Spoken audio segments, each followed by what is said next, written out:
Good evening and welcome to the National Press Club. I'm truly honored to introduce and moderate this event. In the news business, when we feel something is special, we say, wow.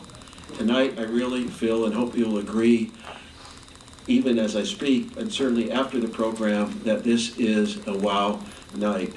It marks the publication of the stories of the Great Steppe, the Anthology of Modern Kazakh Literature. It marks the first time an anthology of Kazakh literature has been published in English in the United States.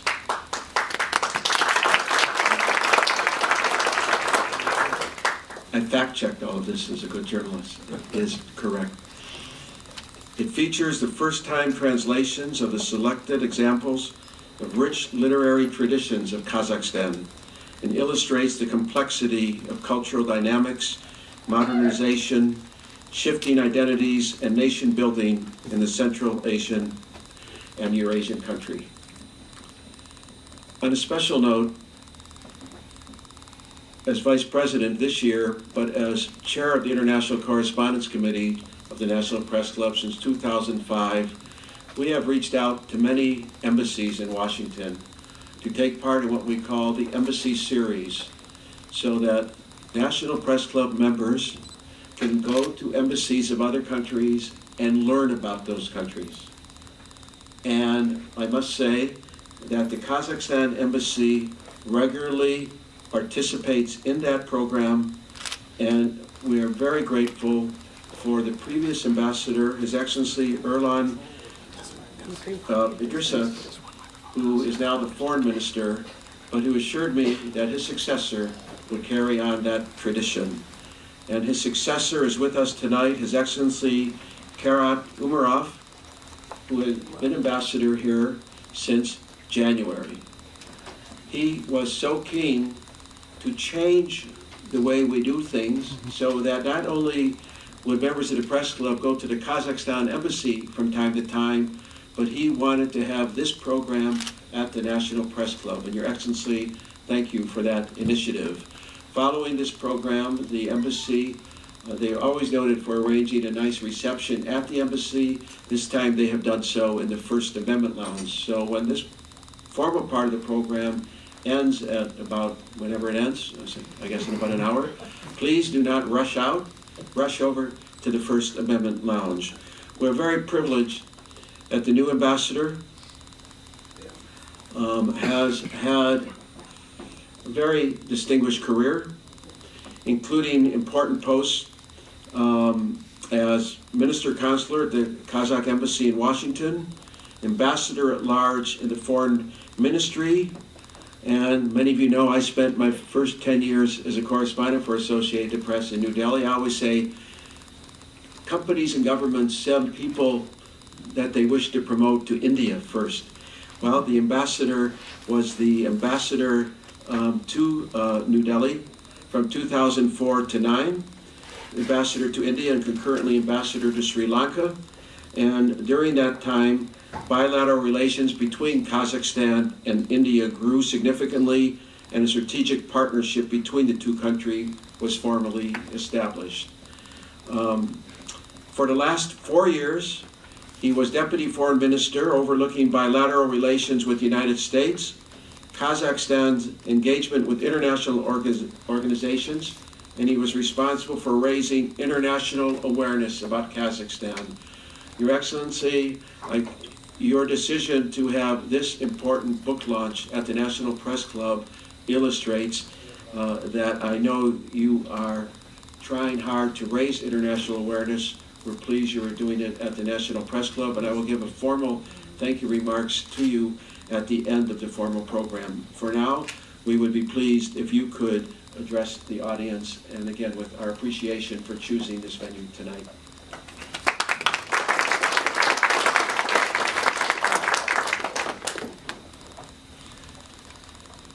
Thank you, Martin, for a very kind introduction.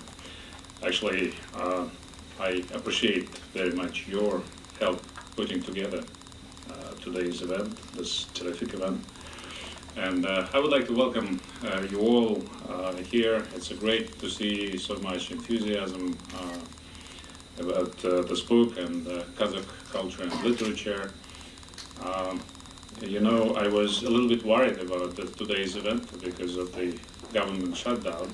And people were telling me that since it's happening, then you will not get the proper audience. But looking at this great people who are here, I'm sure I was wrong and these people were wrong. And literature and art, as always, stands higher than temporary political difficulties. As ambassador, of course, my job and my pleasant job is to foster friendship and understanding between the two nations.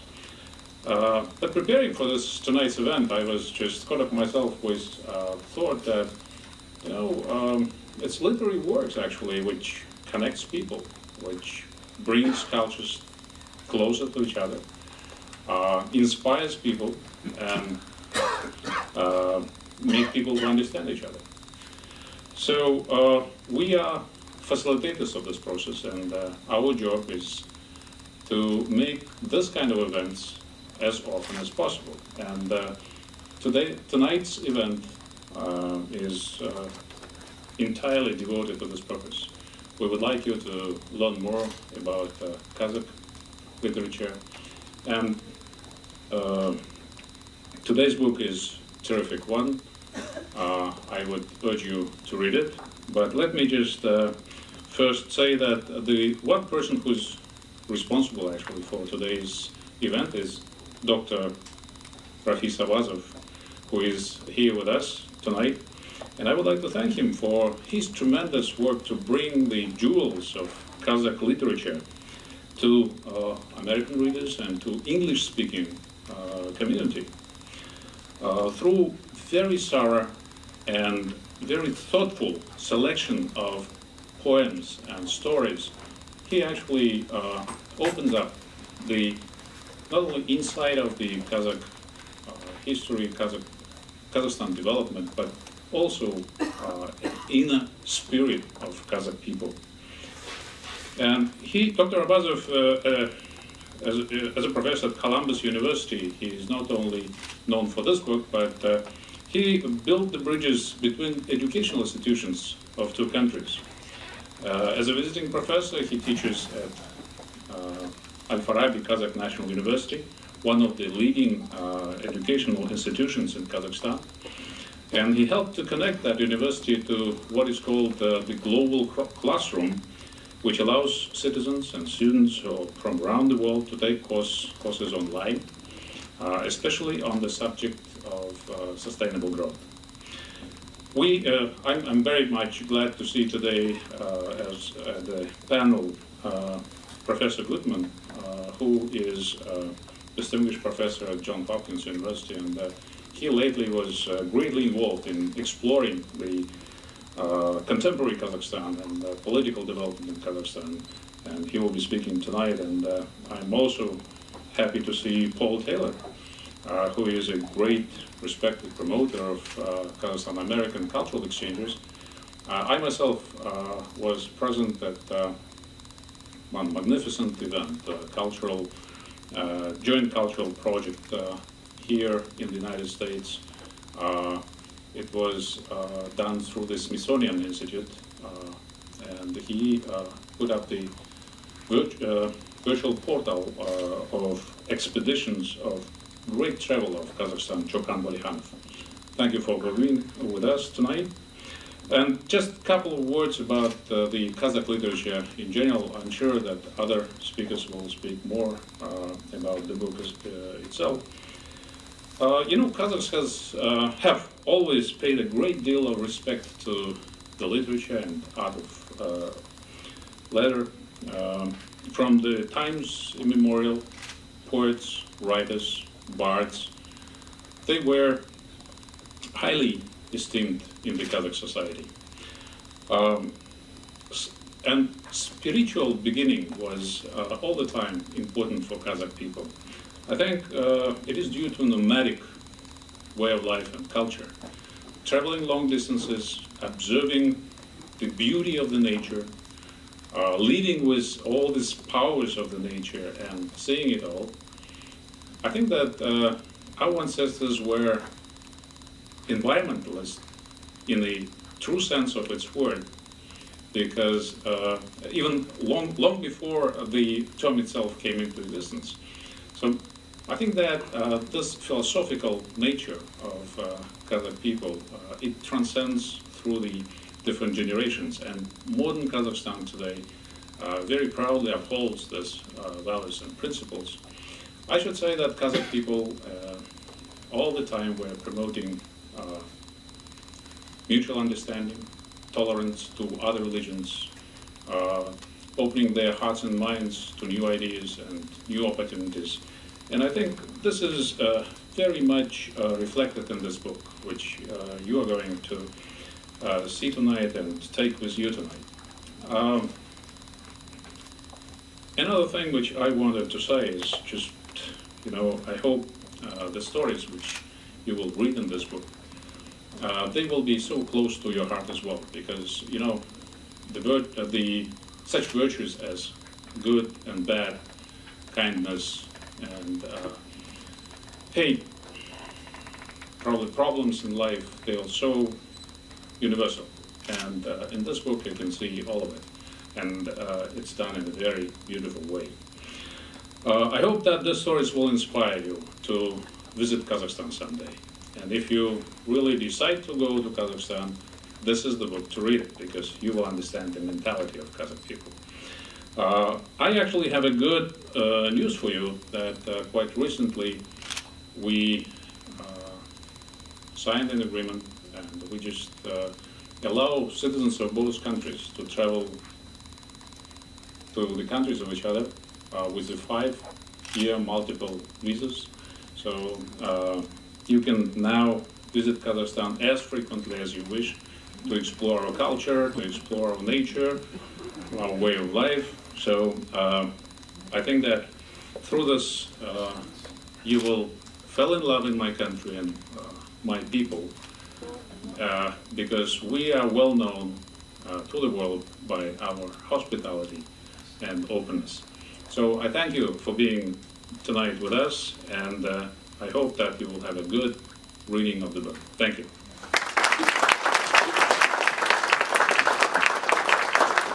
Thank you, Your Excellency, for the perfect introduction to the formal part of the program.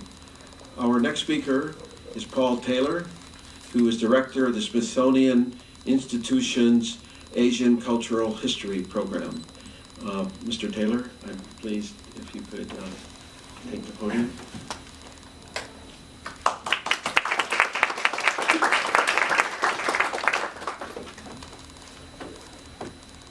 Thank you very much, Mr. Belkin, and Your Excellency Ambassador Umarov, and my fellow panelists, Professors Guttman and Abbasov, and distinguished guests. And it's true, most of my wonderful memories of Kazakhstan and my rushing out to get one of the first 5-year multiple entry visas too is in my capacity where I'm working with the Smithsonian and had the privilege of working on so many Kazakh projects. But due to the government shutdown, I should clarify that I'm here purely as a private citizen. And just enjoying myself, and enjoying the reading, and enjoying meeting old friends. I really had the great pleasure of actually reading this book first time before it was published, and I definitely highly recommend it.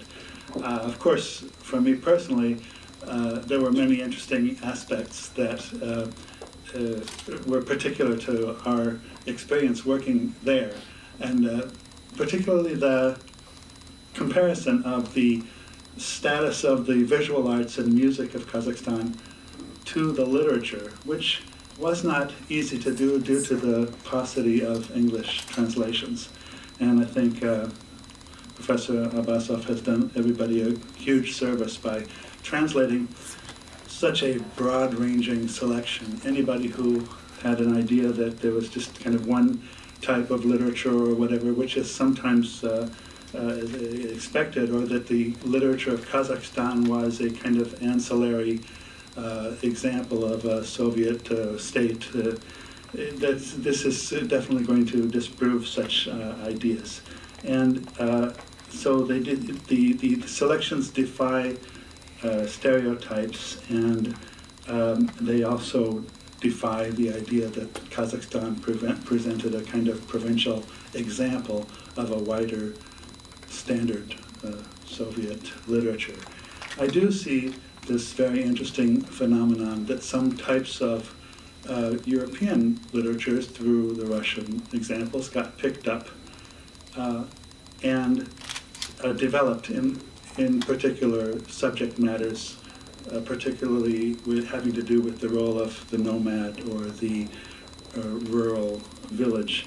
And this is comparable, I think, in things like the Russian adoption of tapestries or gobelin of a particular kind for pictorial representation, as opposed to painted canvases in art.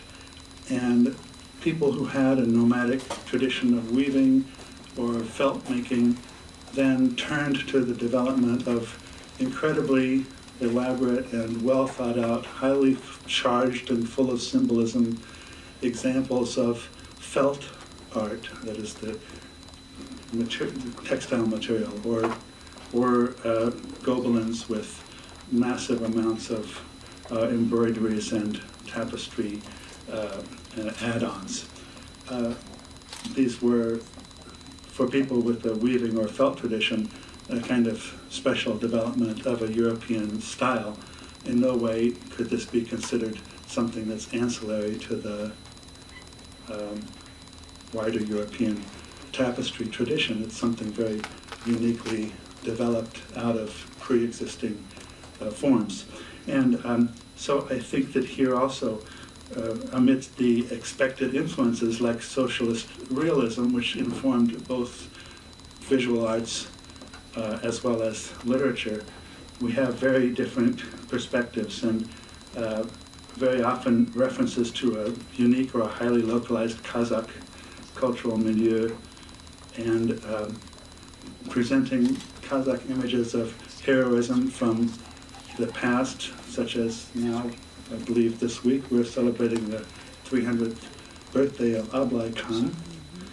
And these images of tradition and modernity side by side, social justice and its opposite, and in a very global context. I mean, I think this is one of the things that even 19th century literature, people like Kunanbayev emphasized, the globalization of Kazakh literature. And what's so remarkable about this selection of Kazakh literature, therefore, I think it will be of interest to students or general readers who are interested in the history of Kazakhstan. It's also of interest to social historians or art historians and people interested in all kinds of literature. It's very revealing and rich narratives, and I think that everybody, even those without a background in understanding or visiting Kazakhstan, will be very drawn to these themes. The glossary is very helpful. The bibliography says right from the start that here are some other books that have really extensive detailed bibliographies. So here we have a list of books that you'll find commonly available in American libraries that will help you. I mean, it's really a very, very accessible book. I recommend it very highly, and I congratulate Dr. Abbasov. Thank you all very much.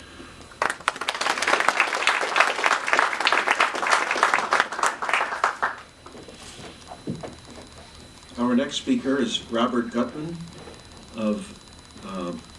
professor at Johns Hopkins University. And when I tried to meet the speakers before introducing them, I tried to see if there's some little anecdotal information.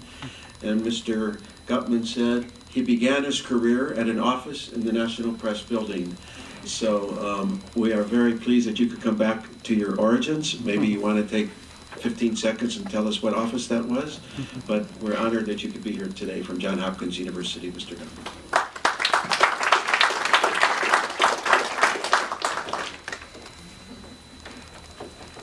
press building didn't look like this. My next door neighbor was Cy Hirsch, and we each had an office building, office that went for $8 a square foot. And we had one restaurant, and I had a company called Political Profiles that I sold it and did very well. So I want to thank the Embassy of Kazakhstan and the National Press Club. I come late to be knowing about Kazakhstan. About a year ago, I started a magazine online called transatlanticmagazine.com, and I've started writing about Kazakhstan. It's not in Europe, it's not in America, but I've become hopefully an honorary Kazakhstani in the last year writing about it. And I usually write about economics, foreign policy, but as an avid reader myself, I think that we should look at literature. I just interviewed the author of the book for my next article on our website. And I think we learn a lot about literature. As the ambassador said, if you're going to Kazakhstan, you should read this book. And I think, obviously, this opens up to an American audience to learn about Kazakhstan.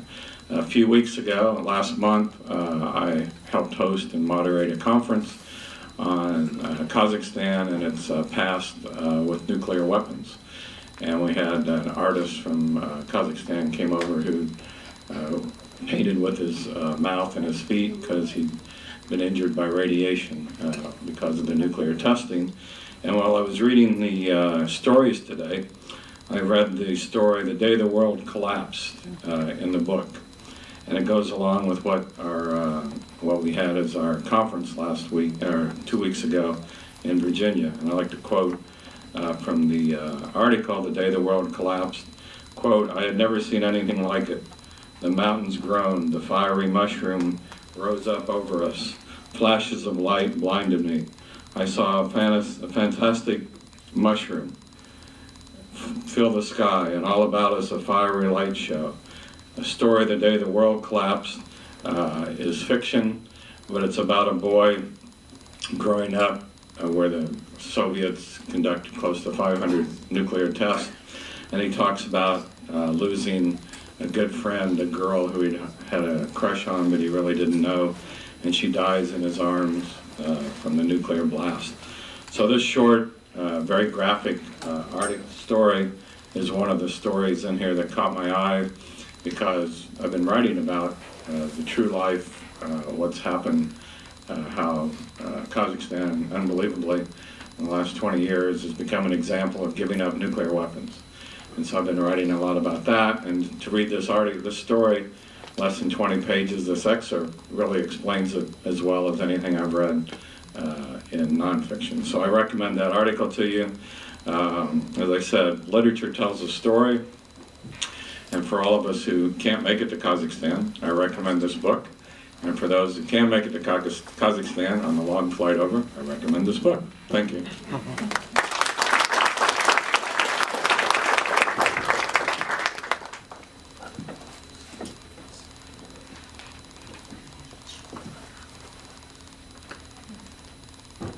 I want to double check a fact before saying that.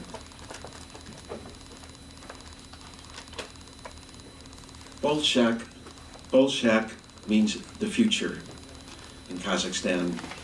And for over 20 years, the Bolshak Presidential Scholarship Program has provided the unique opportunities for the most talented students from Kazakhstan to study according to the program here, because I want to attribute it, because what I'm about to say, they provided opportunities for the most talented students from Kazakhstan to get higher education, quote, at the best universities all over the world, unquote.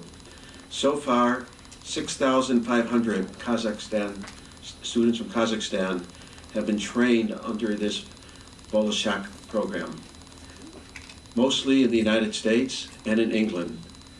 And the reason I wanted to attribute that phrase about the best universities all over the world, I just learned that the 3 students that are with us tonight study at the same university where I teach, George Washington University. We have 3 students, one who studies engineering, one who studies law, and one who's in the undergraduate college for arts and sciences. could you please join us? And we are so pleased that you could be with us from George Washington University.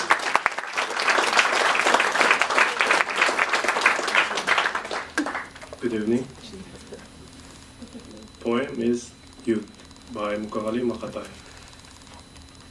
Youth. What did I get from youth? A lesson in revolt, a life-giving flame, and a blazing sword. It cast a chain to my heart. It sent me scrambling up the barren cliffs. It forged and tempered me. It showed the meaning that life was lived. It didn't pass in vain. It blossoms in my garden still. Youth gave me sight and reason.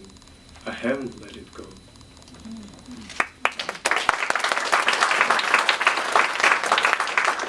My friend Janibek will recite this exact poem in Kazakh. Please welcome him.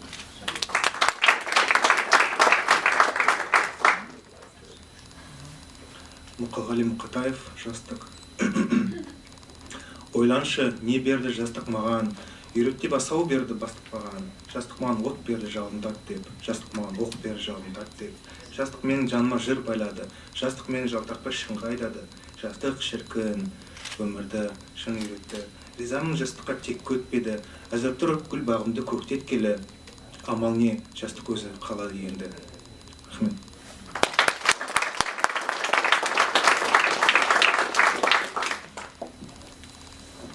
Hello, this is a poem by Shamshbek Seriev. It is called Home. Just say home, your heart will skip a beat. There is no place like your paternal home. Let the whole wide world lie at your feet. Dearest of them all, it stands alone. Just say home, and light shines in your eyes, as if you feel the touch of your mother's hand. After all, the heart that is in her home is the origin of your motherland. Home and hearth, everything else must wait. And little things have great things find their beginnings. Not into the world where you're born, but into your home. Here's your source and the beginning of all beginnings. Home, support, the essence of this life. How sweet a smoke from a native aul did rise. It was from here that I embarked upon my path, and here did fate first glance into my eyes. Thank you.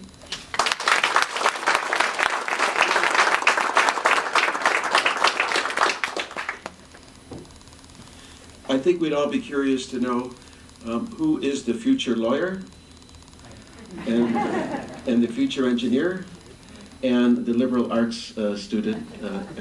What is your major, or what do you, huh? Wow. Well, I hope you can, your generation can sort out the economy better than the current generation. Thank you so much. Thank you so much.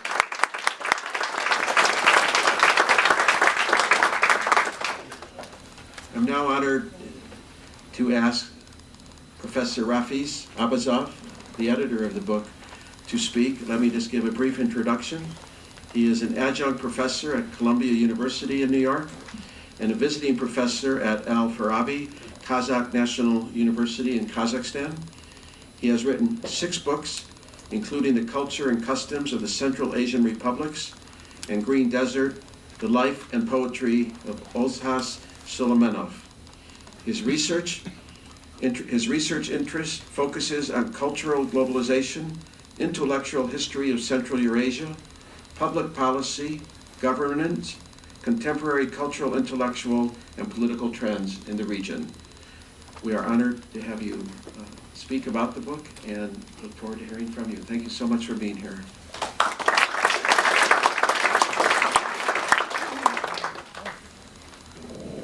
Your Excellency, Ambassador Umarov, ladies and gentlemen, it's my great privilege and honor to be here to present my humble work to all of you.